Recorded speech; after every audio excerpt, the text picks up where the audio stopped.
et bienvenue dans une nouvelle vidéo. Nous allons parler des droits d'accès des États sans littoral à la haute mer.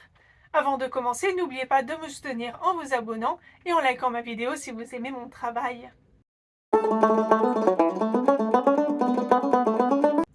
Tout État, qu'il soit côtier ou sans littoral, a le droit de faire naviguer en haute mer des navires battant son pavillon, prévoit l'article 90 de la Convention des Nations Unies sur le droit de la mer. La situation particulière de ces États sans littoral a conduit à leur accorder une liberté d'accès à la mer, d'abord prévue par la Conférence de Barcelone de 1921, avant d'être reprise par la Convention des Nations Unies sur le droit de la mer de 1982.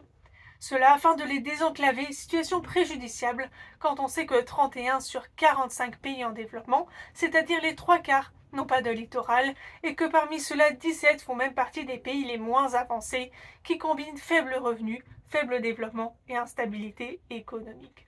La liberté de navigation fait partie des libertés de la haute mer garanties à l'article 87 de la Convention. Pour garantir cette liberté de navigation, il faut garantir un droit d'accès à la mer aux États sans littoraux et par conséquent une liberté de transit via les espaces sous souveraineté des États littoraux. Tout cela est prévu à l'article 125 intitulé Droit d'accès à la mer et depuis la mer et liberté de transit.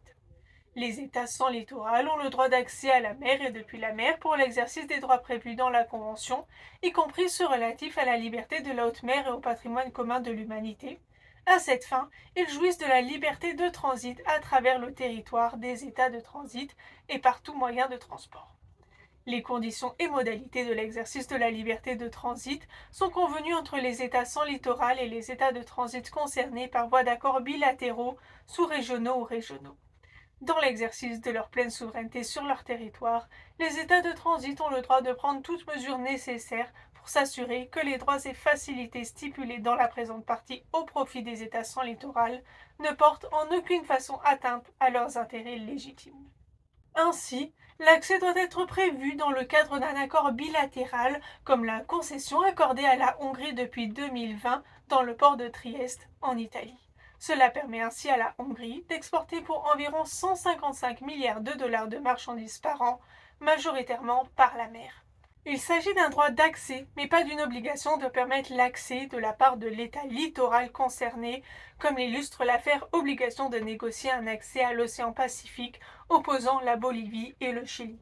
La Cour internationale de justice indique dans son arrêt du 1er octobre 2018 qu'elle n'est toutefois pas en mesure de conclure que le Chili a l'obligation de négocier avec la Bolivie en vue de parvenir à un accord octroyant à celle-ci un accès pleinement souverain à l'océan Pacifique.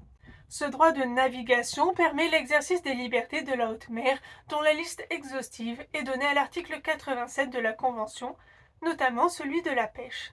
Si les États sans littoral peuvent donc prélever librement les ressources biologiques de la haute mer, qui se trouvent dans la colonne d'eau, il en va autrement des ressources minérales qui reposent dans le sol et sous-sol des fonds marins. En effet, ces derniers sont placés sous le statut de patrimoine commun de l'humanité et soumis à des obligations d'obtention de permis d'exploration et d'exploitation délivrés par l'AIFM, l'Autorité internationale des fonds marins. L'exploitation des fonds marins doit s'effectuer dans l'intérêt de l'humanité tout entière en raison de son statut de patrimoine commun de l'humanité. Ainsi, l'article 82 prévoit les contributions en espèces ou en nature au titre de l'exploitation du plateau continental au-delà de 200 milles marins, c'est-à-dire la zone économique exclusive.